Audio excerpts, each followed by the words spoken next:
नमस्कार दोस्तों, झारखंड की खबरों में एक बार फिर से आप सभी का स्वागत है। झारखंड की खबर को जानते रहने के लिए सब्सक्राइब करें झारखंड समाचार के इस यूट्यूब चैनल को, जिससे कि आपको झारखंड से जुड़ी हर एक छोटी बड़ी खबर लगातार मिलती रहे। तो आइए दोस्तों, बिना समय गवाए खबरों की ओर चलते हैं। झारखंड के लातेहार जिले के गारू थाना क्षेत्र अंतर्गत कुकू पीरी जंगल में शनिवार को सुरक्षा बलों ने एक युवक को गोली मार दी। इससे उसके मौके पर ही मौत हो गई, जबकि एक युवक के हाथ में गोली लगने से वो जख्मी है। उसके 5 साथियों को देसी बंदूक समेत हिरासत में लिया गया है। ग्रामीणों का कहना है कि सभी 6 युवक सरहुल पर्व के दौरान जंगल में शिकार करने गए थे और पुलिस ने नक्सली समझकर एक को गोली मार दी, जबकि एसपी प्रशांत आनंद ने बताया कि सभी युवक देसी बंदूक के साथ थे और पुलिस पर फायरिंग भी की थी। जवाबी कार्रवाई में जवानों ने एक को मार गिराया। साथ ही दोस्तों, झारखंड के रांची में संक्रमण की रोकथाम व उपचार से जुड़े कर्मियों की मौत के बाद उनके परिजनों को मिलने वाली 50 लाख की बीमा राशि के भुगतान की राह आसान कर दी गई। प्रधानमंत्री गरीब कल्याण package insurance scheme for health worker fighting corona virus के तहत कोरोना से मृत कर्मियों के परिजनों को अब 48 घंटे में राशि मिल जाएगी और योजना के तहत कोरोना योद्धा की मौत के बाद परिजनों को 50 लाख का भुगतान न्यू इंडिया इंश्योरेंस कंपनी करेगी। दोस्तों, झारखंड के कोडरमा जिले के तिलैया थाना क्षेत्र स्थित गांधी स्कूल में शुक्रवार की रात चोरों ने ट्रांसपोर्ट कंपनी जेएसटी के मालिक भूपेंद्र सिंह और किराना व्यवसायी के घर से करीब 1.5 करोड़ रुपए के जेवरात व 3 लाख रुपए नकद की चोरी कर ली। दोनों ही मकानों में चोरों ने घर की खिड़की में लगे ग्रिल को तोड़कर कमरे में प्रवेश कर घटना को अंजाम दिया है। गृह स्वामी को घटना की जानकारी शनिवार की सुबह हुई। इसके बाद घटना की सूचना पुलिस को दी गई। एसडीपीओ अशोक कुमार, थाना प्रभारी द्वारिका राम ने घटनास्थल पर पहुंचकर मामले की जानकारी ली है। तो झारखंड के कोडरमा में सतगामा थाना क्षेत्र के राजघट्टी में शनिवार को ग्रामीणों ने एक युवक को चोर समझकर उसे पकड़कर पेड़ से बांध दिया और उसकी पिटाई की। युवक बिहार से अपने ससुराल सतगामा आया था। ग्रामीणों ने युवक के पास से एक चाकू भी बरामद किया है। घटना की सूचना मिलने के बाद मौके पर पहुंची पुलिस युवक को हिरासत में लेकर थाने ले गई है। युवक के साथ उसके 2 साथी भी थे जो भागने में कामयाब रहे। साथियों, तो झारखंड में कल्याण विभाग के 136 आवासीय विद्यालयों के 21,000 छात्रों को राज्य सरकार टैब देगी। ये टैब 1ली से 12वीं कक्षा तक के सभी छात्रों को दिए जाएंगे। इसमें सिम के साथ 1 साल के लिए इंटरनेट पैक भी रहेगा, जिनमें रोजाना 2 GB डेटा निःशुल्क मिलेगा। सभी कक्षाओं के छात्रों के लिए टैब में अलग अलग लर्निंग मटेरियल रहेंगे। ऑडियो विजुअल मटेरियल भी रहेगा। अगर ऑनलाइन कक्षा के दौरान कोई बच्चा जुड़ नहीं पाया तो वह लर्निंग मटेरियल के माध्यम से भी अपनी पढ़ाई पूरी कर पाएगा। साथ ही दोस्तों, खेलगांव के टिकैत रांची शूटिंग रेंज को वर्ल्ड क्लास रेंज बनाया जा रहा और CCL इस पर 90 लाख रुपए खर्च कर रही है। अभी तक वह रेंज 1 की रंग पुताई पर 20 लाख रुपए खर्च कर चुकी है। 70 लाख रुपए इलेक्ट्रॉनिक्स इक्विपमेंट्स लगाने के लिए रखे गए हैं। बताते चलें कि टिकैत उमराव शूटिंग रेंज में 3 रेंज है और इसमें से सभी रेंज को अब चालू किया जाएगा। साथ ही दोस्तों, साहिबगंज महिला थाना प्रभारी रातू निवासी रूपा तिर्की की मौत को लेकर उनके माता पिता मुख्यमंत्री हेमंत सोरेन से मिले। दोषियों के खिलाफ कड़ी कार्रवाई करने और न्याय दिलाने की गुहार लगाई। उनके साथ विधायक बंधु तिर्की भी थे। रूपा की मां पद्मावती उरांव और पिता देवानंद तिर्की ने कहा कि रूपा की हत्या हुई है और अब तक की जांच से वो संतुष्ट नहीं है। वहीं तो जैक बोर्ड ने मैट्रिक और इंटर के मूल्यांकन का फॉर्मूला तय कर लिया है। अब रिजल्ट प्रैक्टिकल इंटरनल असेसमेंट और 9वीं और 11वीं के अंकों के आधार पर होगा। 12वीं में प्रैक्टिकल परीक्षा 3 महीने की ऑफलाइन क्लास का इंटरनल असेसमेंट को भी आधार बनाया जाएगा। साइंस के छात्रों के लिए प्रैक्टिकल के होंगे 10 अंक, इंटरनल असेसमेंट के 20 अंक और 11वीं की परीक्षा के लिए मिलेंगे 70 अंक। आर्ट्स और कॉमर्स के छात्रों के लिए इंटरनल असेसमेंट के 20 अंक और 11वीं की परीक्षा के लिए मिलेंगे 80 अंक। साथ ही दोस्तों, रांची में 24 घंटे वाटर सप्लाई करने की तैयारी शुरू हो गई। Jharkhand urban water supply improvement project के तहत रांची के 10 वार्ड में 24 घंटे और 10 वार्डों में आंशिक रूप से पानी की आपूर्ति करने की योजना है। एशियन डेवलपमेंट बैंक ADB के फंड से होने वाली इस योजना का मामला 2 वर्ष से लोन के मामले पर फंसा हुआ था, लेकिन शनिवार को इसका निराकरण हो गया है। अब रांची शहर में 24 घंटे वाटर सप्लाई किया जाएगा। एशियन डेवलपमेंट बैंक ने 840 करोड़ रुपये का लोन देने के लिए तैयार हो गया है। साथ ही दोस्तों, संक्रमण की दूसरी लहर में एक घर में रहने वाले ज्यादा लोग कोरोना की चपेट में आए हैं। एक बड़ी रिपोर्ट में सामने आया है बात, यानी अगर घर का कोई सदस्य संक्रमित हुआ तो परिवार के ज्यादातर सदस्य भी संक्रमण की चपेट में आने से खुद को बचा नहीं पाए। इसके पीछे की वजह कोरोना डेल्टा वेरिएंट को बताया गया। यह वेरिएंट अक्टूबर 2020 में सबसे पहले भारत में ही पाया गया था। टाइम्स ऑफ इंडिया की रिपोर्ट के मुताबिक ब्रिटेन सरकार के हेल्थ संगठन पब्लिक हेल्थ इंग्लैंड ने इस पर स्टडी की है और स्टडी के मुताबिक हाउस होल्ड सेटिंग्स यानी घर में एक साथ रह रहे लोगों में ये तुलना में सबसे ज़्यादा फैला है। साथ ही दोस्तों, झारखंड के लिए बड़ी राहत, वस्तु एवं सेवा कर जीएसटी काउंसिल की 44वीं बैठक खत्म हो गई है।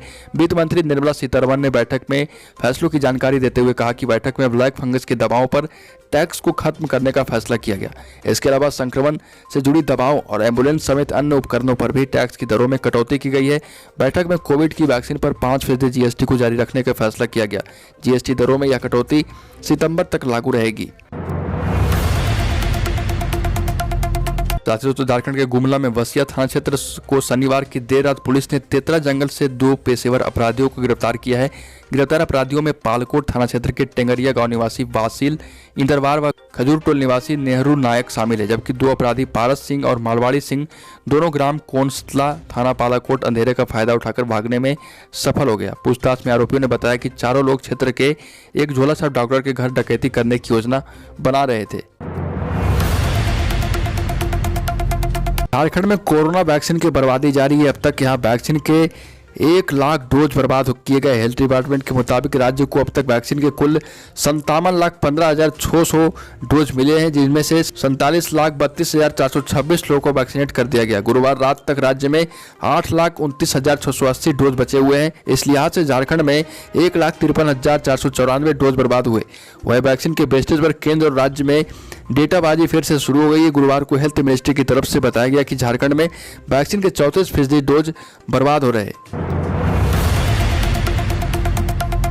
साथ ही दोस्तों, चतरा पुलिस ने शुक्रवार को ब्राउन शुगर पैडलरों के लिए एक बड़े नेटवर्क को ध्वस्त किया है। पुलिस ने 296 ग्राम ब्राउन शुगर, एक एसयूवी कार, एक बाइक, 8 मोबाइल व 7,74,000 रुपये के साथ 9 तस्करों को गिरफ्तार किया। गिरफ्तार तस्करों में बीजेपी युवा मोर्चा के प्रदेश कार्य समिति सदस्य सह हिंदू वीर संघ के जिला अध्यक्ष हिमांशु कुमार उर्फ हनी भी शामिल है। एसपी ऋषभ कुमार झा ने बताया कि इसमें हनी के अलावा धीरज कुमार, अमित गुप्ता, अनुराग उर्फ छोटू वनंगवा, मोहल्ला निवासी चंदन कुमार, गिद्धौर निवासी प्रेम दांगी, नवल दांगी उर्फ उदय, पत्तलगढ़ा थाना क्षेत्र के तेतरिया गांव निवासी रोशन भी शामिल है। अगली खबर दोस्तों, झारखंड सरकार राज्य में संक्रमण की तीसरी लहर को रोकने के लिए हर संभव कोशिश में जुट गई है और इसी के मद्देनजर अब झारखंड में एंट्री करने वाले सभी व्यक्तियों की कोरोना जांच की जाएगी। इसके लिए राज्य के सभी रेलवे स्टेशन, बस स्टैंड व एयरपोर्ट पर कोरोना की जांच के लिए स्थायी रैपिड एंटीजन टेस्ट जांच बूथ बनाए जाएंगे। यहाँ सप्ताह के 7 दिन 24 घंटे जांच की व्यवस्था की जाएगी। स्वास्थ्य विभाग के अपर मुख्य सचिव अरुण कुमार सिंह ने इस बाबत राज्य के सभी डीसी को निर्देश जारी किए हैं। अपर मुख्य सचिव ने कहा कि जितनी जल्दी हो सके यह व्यवस्था शुरू कर दें और किसी भी सूरत में यह खानापूर्ति नहीं होनी चाहिए। गंभीरता के साथ यहां प्रवेश करने वाले लोगों की जांच की जाए। साथ ही दोस्तों, झारखंड में अब गरीबों के निवाले पर भी केंद्र और राज्य का मामला अटक गया है। राशन वितरण के मामलों में इन्हें 2 वर्गों में विभक्त कर दिया गया है, एक केंद्र के गरीब और दूसरे राज्य के गरीब। केंद्र के गरीबों को तो प्रधानमंत्री गरीब कल्याण योजना के तहत नवंबर तक मुफ्त में राशन मिलेगा, लेकिन राज्य के गरीबों को इस योजना के तहत राशन के आवंटन पर पाबंदी लगा दी गई। फिलहाल राज्य सरकार की तरफ से भी इनके लिए अलग से कोई निर्णय नहीं लिया गया। ऐसे में लगभग 11 लाख लोगों को खाने के लाले पड़ सकते हैं। इस मामले में फिलहाल ना ही राज्य के अधिकारी कुछ बता पाने में सक्षम है और ना ही जिला स्तर के डीलर। अगली खबर दोस्तों, झारखंड एकेडमिक काउंसिल की मैट्रिक और इंटर की परीक्षा नहीं होगी। कोरोना महामारी के कारण इसे रद्द करने का फैसला किया गया है। स्कूली शिक्षा व साक्षरता विभाग के इस प्रस्ताव पर मुख्यमंत्री हेमंत सोरेन ने गुरुवार को सहमति दे दी है। उन्होंने कहा कि कोविड-19 से राज्य में उपजे हालात और छात्रों अभिभावकों की मांग को देखते हुए परीक्षा रद्द करने का निर्णय लिया गया है। हालांकि मैट्रिक और इंटर के 7,62,000 छात्रों को किस आधार पर प्रमोट किया जाएगा यह अभी तय नहीं किया गया है। फिलहाल जेएससी के पास इसकी कोई स्पष्ट नीति नहीं है। साथ ही दोस्तों, झारखंड में अगले 48 घंटे में मानसून दस्तक दे सकता है। इससे पहले पूरे राज्य में प्री मानसून का असर देखने को मिल रहा है। गुरुवार को राजधानी रांची सहित पूर्वी सिंहभूम, पश्चिमी सिंहभूम, सिमडेगा, सरायकेला, खरसावां, बोकारो, रामगढ़, हजारीबाग, खूंटी, गुमला, साहेबगंज, देवघर में दिन में हल्के से मध्यम बारिश रिकॉर्ड की गई। साथ ही विभिन्न राज्यों में वज्रपात के लिए भी मौसम विभाग ने कई बार अलर्ट जारी किया है। राजधानी रांची में केवल 3 घंटे में ही 21 मिलीमीटर बारिश रिकॉर्ड की गई। मौसम विभाग द्वारा पूर्वानुमान में बताया गया है कि राज्य में मानसून के प्रवेश के लिए सभी अनुकूल परिस्थितियां बन रही है। बंगाल की खाड़ी में एक कम दबाव का क्षेत्र और गहरा हो गया है। अगले 48 घंटों में राज्य में मानसून के प्रवेश करने की संभावना है। इसके कारण अलग से 2 से 3 दिनों में राज्य के अलग अलग हिस्सों में तेज बारिश के साथ वज्रपात की भी आशंका है। साथ ही दोस्तों, झारखंड हाईकोर्ट द्वारा 6ठी सिविल सेवा परीक्षा की मेरिट लिस्ट को अवैध करार देने के बाद अभ्यर्थियों ने मोर्चा खोल दिया है। कहा गया कि अब 6ठी सिविल सेवा की पूरी परीक्षा प्रक्रिया को रद्द करने में अब और देर नहीं होनी चाहिए।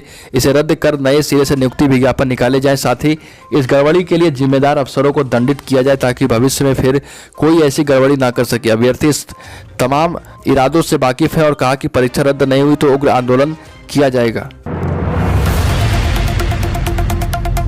साथ ही दोस्तों, सदर अस्पताल की पोस्ट कोविड ओपीडी में रांची में 15 दिनों में 300 से ज्यादा लोग इलाज के लिए पहुंचे। ओपीडी में पहुंचे सभी लोग कोरोना से ठीक होने के बाद विभिन्न लक्षण लेकर पहुंचे थे। सभी का एक्सरे, सीटी स्कैन और डी डायमर टेस्ट कराया गया। 300 में से 20% यानी करीब 60 मरीजों में खून गाढ़ा पाया गया, जो हार्ट अटैक का कारण बनता है। उन मरीजों को खून पतला करने की दवाइयां दी गई। 7 मरीज को भर्ती करने की नौबत आई है। अस्पताल के ही चौथे तल्ले पर स्थित पोस्ट कोविड वार्ड में 3 मरीज का इलाज चल रहा है। साथ ही दोस्तों, साहेबगंज महिला थाना प्रभारी रूपा तिर्की की मौत के 39 दिन बाद उनके परिजनों से सीएम हेमंत सोरेन ने मुलाकात की। सीएम उनकी माता पद्मावती उरांव, पिता देवानंद तिर्की से मिले। उन्हें मांडर विधायक बंधु तिर्की अपने साथ लेकर आए थे। परिजनों ने सीएम से कहा कि उन्हें आशंका है कि सब इंस्पेक्टर रूपा तिर्की ने आत्महत्या नहीं की है बल्कि उसकी हत्या हुई है। परिजनों ने इस मामले में अब तक की जांच से भी असंतुष्टि जताई है और उन्होंने सीएम से आग्रह किया है कि पूरे मामले की निष्पक्ष जांच कराई जाए। तो झारखंड की खबरों में आज की इतना। अगर आपने अभी तक इस चैनल को सब्सक्राइब नहीं किया तो सब्सक्राइब करें, जिससे कि आपको झारखंड से जुड़ी